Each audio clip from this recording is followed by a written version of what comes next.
Hi everyone, this is part 2 of week 1's remote learning video. Hope you all are doing well.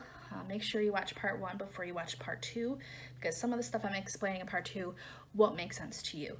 So again, I'm going to be going through the PowerPoint slides that I posted on Schoology. I might be going through a couple that aren't required for you to read just to kind of give you a little bit more background and some more information about the topic. This video is going to kind of start showing you the reality of our situation in the United States at the time. And you're going to be seeing some different events that are going to be happening that are going to be leading up to the Civil War. Okay, so make sure you're watching this video. And again, reminder, there is a little surprise TikTok video at the end. So make sure you stay tuned and watch the whole thing. And I love you all and I miss you all. And thanks for watching and enjoy. All right, so here is part 2 of week 1's video. This is kind of focused on 7.2 in your textbook. This is going to be kind of talking about how the crisis and the division between the North and the South becomes violent. And it's going to give some more reasons why the North and South start a civil war with each other. And violence does escalate during this section, which we're going to cover some key events.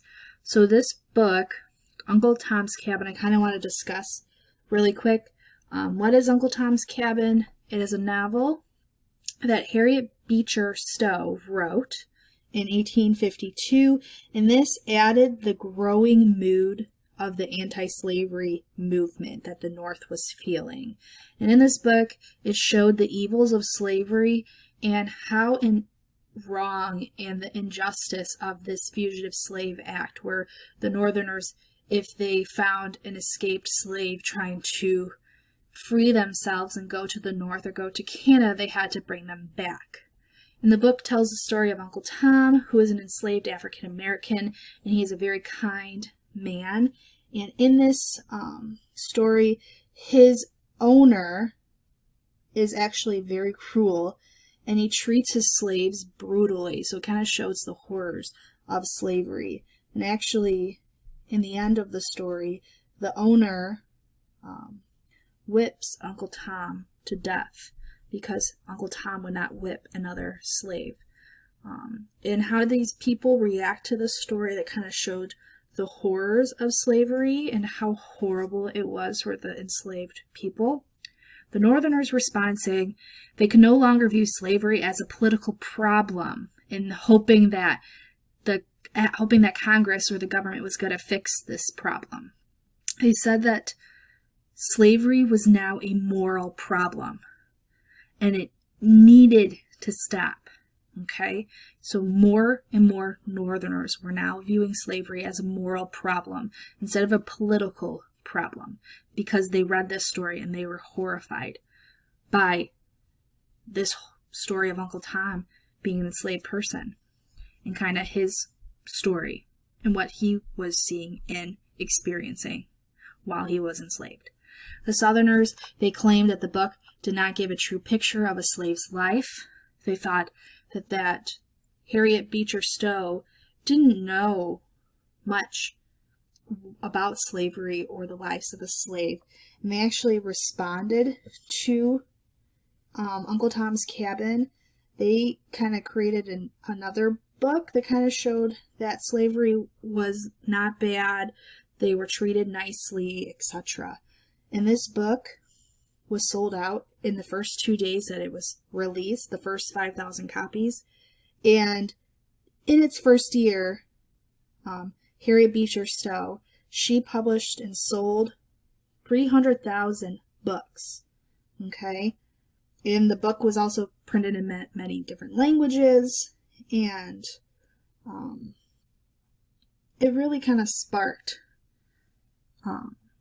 the Northerners to kind of realize how bad of a problem slavery was. So we talked about the Compromise of 1850 in the last video in part 1.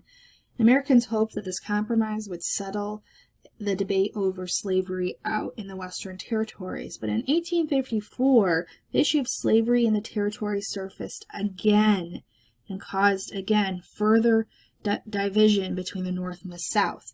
In January 1854, Senator Stephen Douglas, who kind of helped out Henry Clay towards the end and helped create the Compromise of 1850 after Clay couldn't go on any further, he introduced a bill to set up a government in the Nebraska territory. Okay, and this territory stretched from Texas all the way up to Canada, and from Missouri all the way out to the Rocky Mountains. Okay, Douglas, he knew that the Southerners were not going to want another free state because California is already a free state and there's not an equal balance anymore. He proposed that this Nebraska territory, because it was so large, be divided into two territories, Kansas and Nebraska. And the settlers living there would decide on the issue of slavery, if it was going to be a free or slave state, using, again, popular sovereignty. So the people get to choose. And Douglas's bill was known as the Kansas-Nebraska Act. So, like I said, Compromise of 1850 dealt mainly with the Mexican cession, so New Mexico and Utah, not lands that are part of the Louisiana Purchase. Nebraska is going to be divided into two territories, Kansas and Nebraska. The settlers would decide the issue of slavery by popular sovereignty. The argument of this act, or for this act, was many people thought the act was fair because the Compromise of 1850 used popular sovereignty in New Mexico and Utah to figure out the issue on slavery. The Southerners, however, were not happy. Southerners, they hoped that the slave owners that were living in Missouri would move into Kansas and make Kansas a slave state. And the argument against this act is that the Missouri Compromise already banned slavery in this territory because it's a part of the Louisiana Purchase. So it banned slavery in Kansas and Nebraska. So the Kansas-Nebraska Act would overturn the Missouri Compromise, and Northerners, they protested this act that was put in place by challenging the Fugitive Slave Act. Because again, they didn't like this act that returning runaway slaves back to the South. They did not like that. So they kind of rebelled this act by protesting the Fugitive Slave Act. So I'm going to show you kind of a map. So here's the Kansas Territory and here's the Nebraska Territory. And remember the Missouri Compromise said anything below the Missouri Compromise line, which is pictured right here, would be a slave state. Anything north would be a free state. So you see the Northerners' dilemma by Kansas not having slaves, and people in the South wanted Kansas to be a slave state. The Northerners said, hey, that's against the Missouri Compromise because it's north of that line, okay? And this whole Kansas-Nebraska Act kind of kaputs the Missouri Compromise. All right, so there's going to be violence that erupts in this Kansas territory. So settlers that were going to Kansas wanted to settle the slavery issue, again, by popular sovereignty. Pro-slavery and anti-slavery settlers fought for control of the Kansas territory. Abolitionists, or people who want to put an end to slavery, brought in settlers from the New England territory to kind of build up the Kansas territory to hope that it would be a free state. Pro-slavery settlers moved into Kansas, and there is a group of these people that were pro-slavery bands that were from Missouri, and they're called the Border Ruffians, and they often rode across the border into Kansas, even though they lived in Missouri.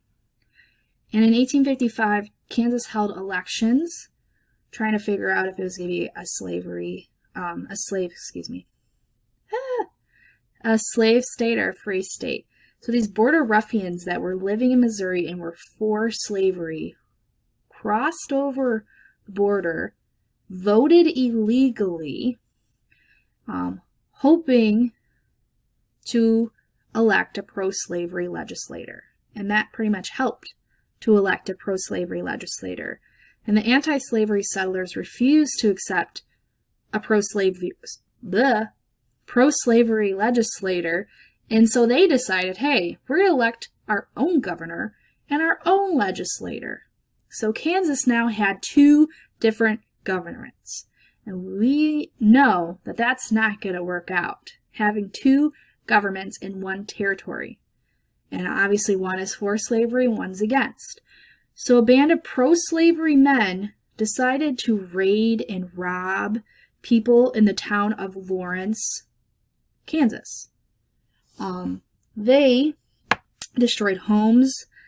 They smashed the press of a Free Soil political party newspaper, and they robbed people, too, from their homes. Kind of as a little, we're better than you can't be here, Kansas should be a slave state. So there's this guy named John Brown, and he responds to this raid in Lawrence, Kansas, by deciding to get some men together and go to the town of Potawatomi Creek. In the middle of the night, kill 5 pro-slavery settlers from their beds. So he took them from their beds and killed them as a response to the pro-slavery settlers raiding Lawrence, Kansas. And John Brown, he was an abolitionist, and he believed that God created him to end slavery no matter the cost. He did not care how violent he was going to be. He needed to end slavery, and he did not care who he killed. And he killed 5 pro-slavery settlers along with the people that were with him, including his sons, went along with him. And the killings at Potawatomi Creek led to even more violence in Kansas from both sides after this attack at Potawatomi Creek. Both sides, they engage what's called guerrilla warfare, or the use of a hit-and-run tactics. Okay? So both sides were engaging in a hit-and-run tactics to kind of hurt one another. And newspapers, they started calling the Kansas territory Bleeding Kansas because of all the violence between the people that were for slavery and the people that were against. They were fighting each other. This whole story is kind of a little interesting. Violence is happening in Kansas from the pro-slavery people and the anti-slavery people, trying to make sure that Kansas is in support of their views. So either it's going to be a free or a slave state. And violence starts to erupt in the Senate, too. Okay? There's this guy named Charles Sumner. He's from Massachusetts. He was an abolitionist, and he was the leading abolitionist senator. So he was all about ending slavery and how horrible slavery was. That was what he was all about. He gave a speech one day, and he said that the pro-slavery legislator of Kansas, he denounced that. So in his one speech, he denounced the pro-slavery legislator of Kansas, and he criticized his southern enemies, especially this guy named Andrew Butler, who was a senator of South Carolina. And he pretty much said how bad of a person he is, etc. And a few days later, Butler's nephew, Congressman Preston Brooks, marched into the Senate chamber because when Sumner was giving his speech about how bad Senator Andrew Butler was, he was not there. So he wasn't there to defend himself when Charles Sumner was kind of back-talking Butler. So Butler's nephew decided, Preston Brooks is his name, decided to march into the Senate chamber, and he took his cane and he beat up Sumner until he was bloody and unconscious, okay? And it was crazy. People were shocked that this happened.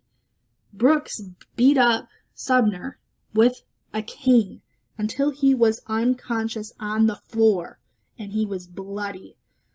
Many Southerners felt that Sumner got what he deserved for his verbal abuse of another senator, and hundreds of people sent canes to Preston Brooks to show their support, but the Northerners, however, said that the brutal act was just more evidence that slavery led to violence.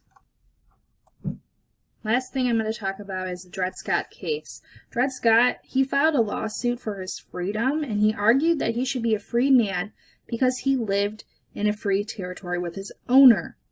The Supreme Court, however, ruled that he had no right to sue, and he didn't have a right to be in the courts because he was considered property and not a citizen.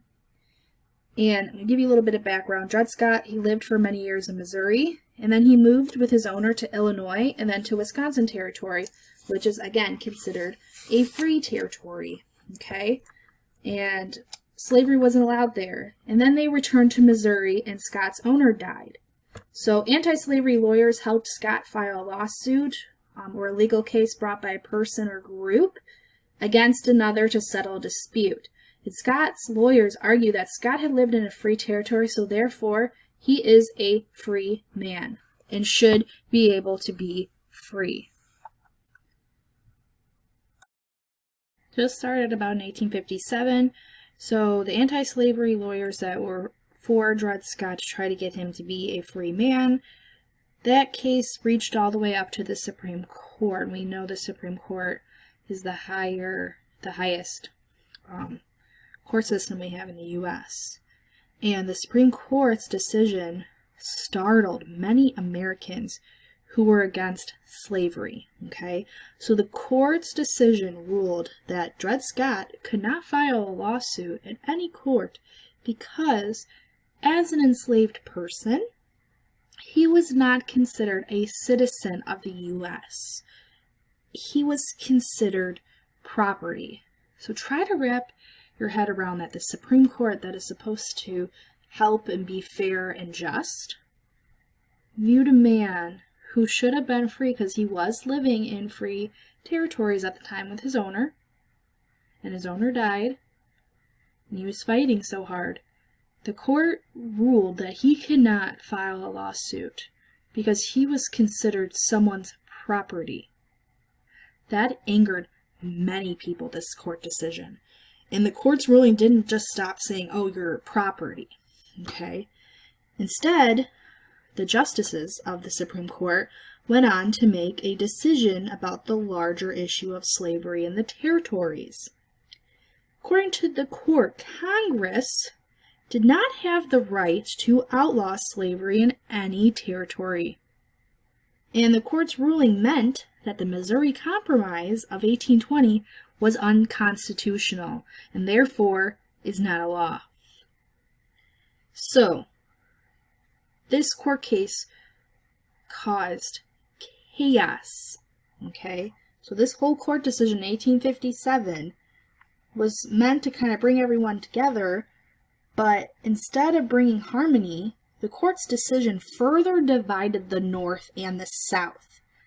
And at the time when Congress was all arguing with each other about this issue on slavery, many people tried to look to the Supreme Court to kind of help out and settle this whole issue on slavery and kind of restore the peace in the United States. But because of this court case decision, it did not cause harmony or peace in the United States. Okay? White Southerners, how did this impact, this court case, have on them? The white Southerners were overjoyed on this court case decision. They were happy that Dred Scott wasn't considered a free man, and that that the courts said that any of the territories out west, no one can outlaw slavery in those territories. So that decision meant that slavery was legal in all the territories. The African American Northerners, they condemned the ruling and asked white Northerners to join their efforts to end slavery. They were very mad about this court case. And the white Northerners, they were shocked too. They hoped that if slavery was just kept in the South, that eventually it would die out. It wouldn't happen overnight, but eventually it would die out. But now that slavery was legal in all territories, slavery can spread and can increase and go in any territory in the North American continent. And they were scared about this. They wanted it to end, but they thought if it just be focused in the South, it would die out slowly. But now slavery can spread throughout all the territories, and it was legal. And because of this ruling, I kind of want to read you a quote. A newspaper in Cincinnati declared, and I quote, "We are now one great slaveholding community," because slavery is now legal in all territories. In New England, another newspaper asked, "Where will it all end? When will this whole issue of slavery end?" We know for a fact it's not going to be ending peacefully. So after this court case and this decision, Dred Scott was brought back to the South, and his new owner actually granted Dred Scott freedom. And he was a free man for 1 year, because sadly, a year after he gained his freedom, he died of tuberculosis. And the video kind of talking about a new political party that comes through during this whole time of arguments going on, division between the North and the South, and the violence that happens between people that are for slavery and people that are against. So there's this political party that's formed, and it's called the Republican Party. And who formed this party? It's a group of Free Soilers, which is also another political party, Northern Democrats, and anti-slavery Whigs. So these people are kind of all about wanting to get rid of slavery, or wanting it to end, or just focusing it in the South and not expanding in the territories. Why did they want to form a new party? They believed that neither the Whigs nor the Democrats would take a strong enough stand against slavery. And at that time, the Whig Party kind of goes away at this time. What's the goal of the Republican Party? Their main goal was to keep slavery out of the Western territories. A few Republicans hoped to end slavery in the South as well, but the majority of them wanted to just get rid of slavery out of the Western territories and just focus it in on the South.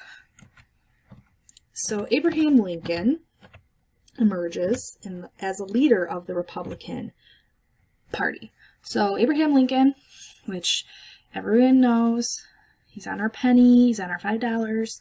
He was born in Kentucky. He then moved to Indiana and Illinois. His parents were poor. Lincoln opened up and owned a store in Illinois. He studied law and entered politics. He actually taught himself to read and write. He served 8 years in the state legislature and 1 term in Congress. So he did have a political background. He opposed the Kansas-Nebraska Act, so he ran for the Senate position in Illinois in 1858, which Stephen Douglas had that spot. And he's the one that came up with the Kansas-Nebraska Act to split Kansas down the middle. Split Nebraska territory down the middle, and the Nebraska territory would be a free state, and then Kansas territory would be a slave. Lincoln opposed that. He did not like it. And during the Senate campaign, Lincoln debated with Stephen Douglas 7 different times. And Lincoln, his whole view was slavery's wrong. African Americans are entitled to all their natural rights in the Declaration of Independence, life, liberty, and the pursuit of happiness. He said slavery should not extend out to the Western territories. However, it can remain in the states where it already exists, so like the South. And Lincoln, even though he thought slavery was wrong, at that time, just like other men, they didn't view African Americans as their equals.